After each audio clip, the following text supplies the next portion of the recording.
Essa é a representação arquetípica do momento em que nosso corpo dá seu último suspiro. Mas será que realmente sabemos o que acontecerá conosco? Para onde iremos? Continuaremos sendo nós mesmos? E estamos preparados para isso? Desde o momento em que nascemos, um mistério insondável nos acompanha, e a grande questão que persiste ao longo de nossas vidas, algo que cada um de nós deve encarar e buscar respostas. Hoje, as comunidades espiritualistas e da nova era aceitam amplamente a ideia de que, após a morte, nossa alma viaja em direção à luz, onde nos reunimos com entes queridos, anjos e guias espirituais, experimentando uma sensação profunda de paz e bem-estar. Continuamos sendo nós mesmos, mas agora livres de todas as limitações do corpo. Centenas de relatos de experiências de quase morte descrevem histórias semelhantes. Mas e se isso não for toda a verdade? E se essa crença, apesar de reconfortante, revelar apenas uma fração de um mistério muito mais profundo, amplo e significativo? Há mais de 4.000 anos, um dos textos mais antigos da história da humanidade foi escrito, carregando uma mensagem enigmática e atemporal, o Livro Egípcio dos Mortos. Considerado um guia espiritual para a vida após a morte, ele é possivelmente o primeiro texto religioso da humanidade. Esse livro servia como um mapa, uma orientação que o falecido deveria seguir para continuar sua existência além da morte e alcançar a eternidade ao lado dos deuses. De acordo com essa perspectiva, os seres humanos não possuíam apenas uma alma única. Em vez disso, os egípcios viam a natureza não física do ser como algo dual, e apenas unindo essas duas almas ou partes era possível continuar existindo na vida após a morte e alcançar o reino dos deuses. Neste vídeo, vamos explorar a natureza da alma e nosso destino após a morte física. Vamos mergulhar na visão egípcia sobre esse tema e observar como conceitos semelhantes eram compartilhados por outras culturas ao redor do mundo. Além disso, veremos como pesquisadores modernos, como Peter Nowak, chegaram à mesma conclusão: o ser humano é composto por duas almas ou partes não físicas. Vamos explorar a teoria de Nowak, desenvolvida após a perda de sua esposa, quando ele embarcou em uma intensa investigação sobre o que acontece depois da morte e chegou a uma conclusão surpreendente: o conceito da divisão da consciência. Segundo Nowak, nossa essência não é formada por uma única alma, mas sim por duas partes. E, se elas não estiverem integradas, cada uma pode seguir um caminho diferente após a morte. Por fim, veremos como essas ideias, juntamente com a pesquisa de Nowak, podem ser fundamentais para compreendermos quem realmente somos, como podemos nos preparar para essa jornada rumo ao desconhecido e, talvez, quem sabe, acessar o reino dos deuses. Fique comigo, porque o que você está prestes a ouvir pode mudar sua visão sobre a vida e a morte. O Livro Egípcio dos Mortos. Durante o antigo reino do Egito, os primeiros textos funerários conhecidos surgiram nos textos das pirâmides, esculpidos nas câmaras dos túmulos dos faraós. Esses textos tinham como objetivo garantir a ressurreição do faraó, restaurando sua força vital para que ele pudesse se juntar aos deuses e viajar com Ra pelos céus, renascendo com o sol. Com o tempo, esses escritos evoluíram para os textos dos sarcófagos, que eram gravados nos caixões dos mortos, e mais tarde, foram compilados no que conhecemos hoje como Livro dos Mortos, e embora seu nome original fosse o Livro da Saída para a Luz. Essa obra servia como um guia místico que a alma deveria seguir para enfrentar os desafios da vida após a morte e alcançar a eternidade ao lado dos deuses. O livro era repleto de encantamentos e fórmulas mágicas que forneciam proteção contra os perigos do submundo e descreviam as paisagens do além. No entanto, o momento mais crucial ocorria na Sala das Duas Verdades, onde a alma passava pelo julgamento de Osíris. Durante esse julgamento, o coração era colocado em uma balança e pesado contra a pena de Ma'at, o símbolo da verdade e da justiça. Se o coração fosse leve, a alma poderia acessar a vida eterna. Mas, se fosse pesado, seria devorado por Amit, a temida devoradora de almas, eliminando qualquer chance de ressurreição. No nível simbólico, essa pesagem representava mais do que um julgamento literal, simbolizava as emoções e os apegos que nos prendem à vida terrena. Sentimentos de arrependimento, ódio e apego emocional tornavam o coração pesado, impedindo a alma de seguir em direção à libertação. Isso nos leva à teoria de Peter Nowak, que vamos explorar mais adiante. Ele propõe que os seres humanos são compostos por duas almas ou partes não físicas, e se essas partes não forem plenamente integradas, podem se separar após a morte, um conceito que encontra paralelo na pesagem do coração no julgamento egípcio. Dessa forma, o julgamento de Osíris se torna uma metáfora profunda para a libertação interior, não apenas na vida após a morte, mas também na maneira como lidamos com nossas emoções e decisões ao longo da vida. Os antigos egípcios, profundamente convencidos da vida eterna, projetaram seus túmulos e praticaram a mumificação para garantir a preservação física e espiritual após a morte. Para eles, a sobrevivência no além não dependia apenas do corpo, mas também de certos elementos espirituais que compunham a essência de uma pessoa. Havia 7 desses elementos, mas os mais importantes eram o Ka, força vital ou duplo, e o Ba, alma ou personalidade. O Ka, considerado a energia vital, nascia junto com a pessoa e a acompanhava ao longo da vida, precisando ser nutrido mesmo após a morte. Para isso, os túmulos eram preenchidos com oferendas de comida, permitindo que o Ka absorvesse sua essência e mantivesse sua força no mundo dos mortos. O Ba, frequentemente representado como um pássaro com cabeça humana, tinha uma mobilidade única entre os elementos espirituais. Ele podia viajar entre o túmulo e o mundo exterior, simbolizando sua capacidade de transitar entre os reinos. O Ba não apenas se movia livremente, mas também retinha habilidades humanas, como comer, beber e falar, sendo essencial para a vida eterna. No entanto, a verdadeira transformação espiritual ocorria com a união do Ka e do Ba, dando origem ao Ak.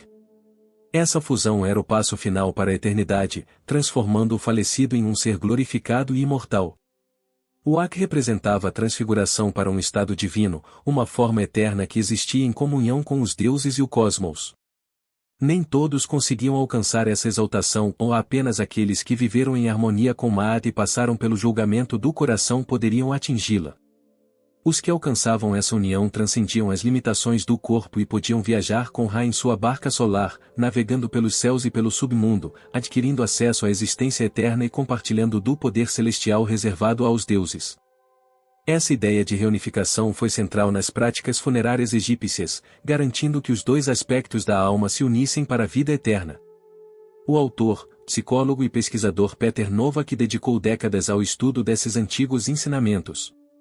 Seu interesse pelos mistérios da vida após a morte se intensificou após a trágica perda de sua esposa, em 1997. Esse evento pessoal o levou a questionar profundamente a natureza da existência, da alma e o que acontece depois que morremos. As explicações religiosas tradicionais pareciam incompletas, e a ciência moderna tinha pouco a oferecer. Foi então que Novak mergulhou em textos religiosos antigos, relatos de experiências de quase morte e fenômenos paranormais em busca de respostas. Sua pesquisa revelou um padrão surpreendente compartilhado por diversas culturas e religiões da dupla natureza da alma e do espírito. A alma permanece intimamente ligada ao mundo material. No entanto, sua verdadeira natureza não é permanecer confinada à existência terrena. Ela pode evoluir, desde que permaneça conectada ao espírito, que oferece orientação e impulsiona a alma a progredir e transcender suas limitações mundanas. O espírito guarda a verdadeira vontade do indivíduo, guiando-o em direção a propósitos mais elevados e à iluminação espiritual. O problema surge quando a alma se desconecta do espírito, agindo por conta própria, impulsionada apenas por desejos e impulsos, sem a orientação do eu superior. Segundo Peter Novak, quando uma pessoa morre, esses dois aspectos frequentemente se separam, em vez de permanecerem unidos. Se a conexão entre alma e espírito for rompida, o espírito fica sem memórias e emoções, existindo em um estado de vazio consciente. Como o espírito possui vontade e desejo de existir, ele busca um novo corpo para reencarnar, criando uma nova alma ou Ka, conforme a tradição egípcia. Enquanto isso, a alma se vê presa em um ciclo de experiências passadas, como um fantasma revivendo antigas emoções e memórias, mas sem vontade ou consciência, funcionando apenas como um resíduo emocional. Esse fenômeno é comparável a espíritos que permanecem presos, repetindo indefinidamente suas experiências passadas, ancorados a um local, como os fantasmas em casas mal assombradas. Ou almas que vagam pelo mundo material devido a apegos não resolvidos, sem sequer perceberem que morreram. Novak sugere que, a cada vida, nosso espírito ou essência cria novas almas que, após a morte, vagam sem consciência no que alguns chamam de plano astral inferior. O objetivo final, então, é morrer conscientemente e atravessar o além lembrando-se de quem realmente somos. Para isso, precisamos manter nossos dois aspectos, espírito e alma, unidos e reintegrar todas as nossas experiências, incluindo as de vidas passadas. No final do vídeo, explicarei mais detalhadamente como podemos fazer isso. Dessa maneira, podemos continuar atuando na vida após a morte e progredindo em nossa jornada espiritual. Ao longo da história, muitas culturas antigas descreveram a alma como dividida em duas partes, cada uma com funções distintas. Todas enfatizam a importância das práticas espirituais durante a vida para unir os aspectos superiores e inferiores da alma, considerando essa união essencial para a harmonia espiritual e a transcendência. No gnosticismo e no hermetismo, por exemplo, a alma humana era vista como dividida entre um aspecto divino e superior, ligado a Deus, a mente cósmica ou ao pleroma, o reino da existência espiritual pura, e um aspecto material e inferior, preso ao mundo físico, governado por desejos e influenciado pelo demiurgo, um falso criador que mantém os humanos presos à ilusão. O objetivo do despertar espiritual era se desapegar da alma inferior e se reunir à essência divina.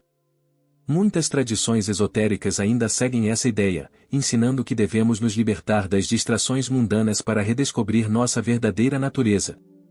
Na filosofia chinesa antiga, a alma era composta por duas partes, Wuhan, o aspecto imortal e Yang, ligado ao espírito e aos céus, e o Po, o aspecto Yin, atado ao corpo e aos instintos terrenos, que retornava à terra após a morte. Se essas partes se desequilibrassem, poderiam causar inquietação espiritual ou até assombrações. Práticas como meditação e rituais de culto aos ancestrais ajudavam a manter a harmonia entre essas duas forças. Já nas tradições indígenas e xamânicas, a alma também era vista como dupla, uma parte estava ligada ao corpo, garantindo a sobrevivência, enquanto a outra era livre para viajar durante sonhos, experiências fora do corpo, visões ou jornadas espirituais. Se a parte viajante se perdesse ou fosse separada, isso poderia causar doenças ou infortúnios, levando os xamãs a realizar rituais para restaurar fragmentos de alma perdidos e curar a energia da pessoa. Isso se assemelha ao alerta de Novak sobre o que acontece quando alma e espírito se separam, uma parte do ser permanece presa em um reino inferior, repetindo ciclos inconscientes. No budismo tibetano, o bardo Todol, conhecido como o livro tibetano dos mortos, explica que, após a morte, a consciência passa por diferentes estágios, experienciando visões, alucinações e encontros com divindades. Se o falecido reconhecer essas experiências como projeções de sua própria mente, pode alcançar a libertação. No entanto, se reagir com medo ou apego, será atraído de volta ao renascimento ou a uma existência semelhante à de um fantasma. Se essas tradições antigas estiverem certas, compreender a natureza dupla da alma poderia explicar por que algumas pessoas veem fantasmas e espíritos, por que muitos se sentem desconectados de si mesmos após traumas e por que o despertar espiritual se parece tanto com se libertar de uma ilusão. A ideia de que nossa natureza é composta por dois aspectos distintos, um vinculado ao mundo material e outro aos reinos superiores, se levanta questões profundas sobre nossa existência, propósito e destino. As experiências de quase morte refletem essa divisão. O vazio negro, que parece impessoal e desconectado, reflete a mente consciente. Já o reino de luz, caracterizado por intensa carga emocional e relações, corresponde ao inconsciente. É como se as duas partes operassem independentemente nesses momentos. Algumas pessoas descrevem visões de seres luminosos e uma felicidade profunda, enquanto outras experimentam um sentimento de paz vazia e impessoal. Novak atribui isso à separação temporária entre a alma e o espírito durante essas experiências, fazendo com que a pessoa se lembre de apenas uma das partes de si mesma, dependendo de onde sua consciência estava naquele momento. Segundo Novak, essa divisão entre alma e espírito não ocorre apenas na morte, mas começa ainda em vida, por meio de traumas e choques emocionais. Essas experiências negativas criam, aos poucos, um abismo entre alma e espírito. Se essa lacuna não for resolvida, ela se torna irreversível na morte. Por isso, um dos passos mais importantes para evitar essa separação é processar e curar traumas durante a vida, em vez de deixá-los não resolvidos. Muitos de nós vivemos desconectados de nossa verdadeira essência, ignorando nossa intuição, suprimindo nossos instintos e nos deixando levar pelo piloto automático. Cada vez que negamos nossa natureza autêntica, permitimos que alma e espírito se afastem ainda mais. Essa fragmentação começa muito antes da morte, e a chave para evitá-la está na integração consciente de todas as partes do nosso ser, alinhando-nos com nossa vontade profunda e nosso propósito espiritual. Isso nos leva a uma pergunta essencial: é possível evitar que nossas duas metades se separem? O que podemos fazer em vida para manter essa unidade? Nova que nos alerta de que a morte não é uma transição automática para a paz e a luz. Se queremos manter nossa alma e espírito unidos, precisamos agir agora, enquanto ainda estamos vivos. Em seus livros, Novak oferece orientações práticas para evitar essa separação e viver de maneira a fortalecer nossa evolução espiritual. Entre suas principais conclusões: curar o passado. Um dos primeiros passos é lidar com traumas e feridas emocionais que bloqueiam nossa conexão com o eu superior. Cada trauma não resolvido ou emoção reprimida representa uma parte de nós que continua presa no passado. Sem curar essas feridas, a alma fica presa em padrões repetitivos e automatizados, dificultando sua união com o espírito. Viver com consciência e verdadeira vontade, não por impulsos. Quando a alma opera no piloto automático, apenas reage às experiências, em vez de moldá-las conscientemente. Isso a torna um fantoche de forças externas, guiada apenas por emoções passageiras, desejos e hábitos. Mas, quando guiada pelo espírito, a alma pode se libertar desse ciclo. Segue um propósito maior. O primeiro passo é desenvolver uma consciência profunda sobre nossos pensamentos, ações e conflitos internos. Não podemos simplesmente eliminar o desejo, o medo, o apego, a necessidade de estar certo ou a busca por aprovação. No entanto, podemos reconhecer quando esses sentimentos surgem, como nos afetam, moldam nossos pensamentos e influenciam nossas ações. Quanto mais expandimos nossa consciência, menos controle essas forças terão sobre nós. Muitas pessoas vivem no piloto automático, deixando que emoções e hábitos ditem suas ações. Mas, se não conseguimos controlar nossa vontade em vida, o que nos faz pensar que conseguiremos controlá-la na morte? Para agir a partir de nossa verdadeira vontade, devemos nos perguntar: essa escolha vem do meu eu superior ou é apenas uma reação a influências externas ou a um impulso inconsciente? Através da autorreflexão, refinamos essa consciência e questionamos nossas ações e motivações. Além disso, práticas como meditação, respiração consciente e técnicas de ancoragem nos ajudam a permanecer conectados ao presente e reduzir padrões inconscientes. Muitos acreditam que a morte trará automaticamente paz ou iluminação, mas Novak alerta que essa é uma ilusão perigosa. Se não estivermos inteiros no momento da morte, corremos o risco de entrar no além fragmentados, presos em um limbo, amarrados a apegos terrenos ou presos em ciclos de reencarnação sem verdadeira evolução. Assumir responsabilidade é essencial. Se a doutrina da alma binária for verdadeira, o que fazemos agora molda nosso futuro e determina nosso destino. Esperar até a morte para buscar integridade não é uma opção. A preparação deve ocorrer durante a vida, reconectando conscientemente a alma e o espírito e vivendo com intenção e consciência. Isso aumenta as chances de que, quando o momento chegar, alma e espírito deixem este mundo juntos, em unidade, em vez de se separarem ou ficarem presos em repetições intermináveis.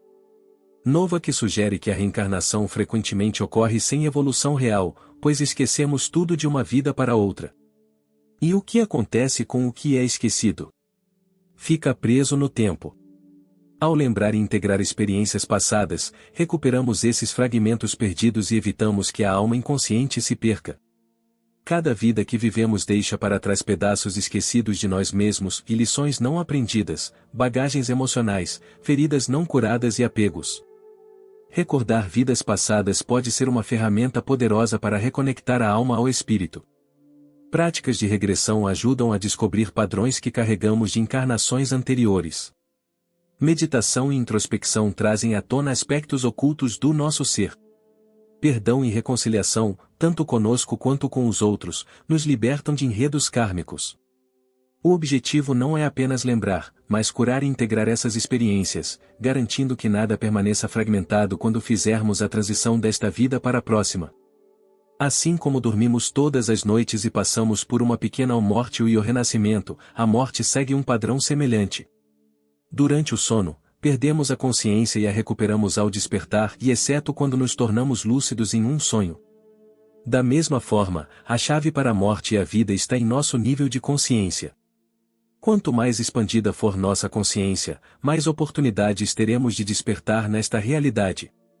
Existe um motivo pelo qual se diz, e seja feita a tua vontade, assim na terra como no céu.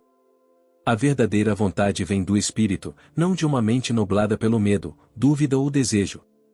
Quando vivemos de forma inconsciente, somos guiados por emoções passageiras e laços emocionais, tornando-nos vulneráveis ao sofrimento e à confusão e até mesmo após a morte.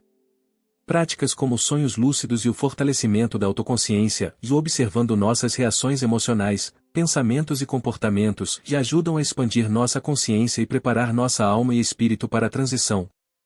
Temos duas escolhas: podemos viver de forma inconsciente, permitindo que o espírito se distancie cada vez mais da alma, o que nos levaria a um estado de estagnação e repetição.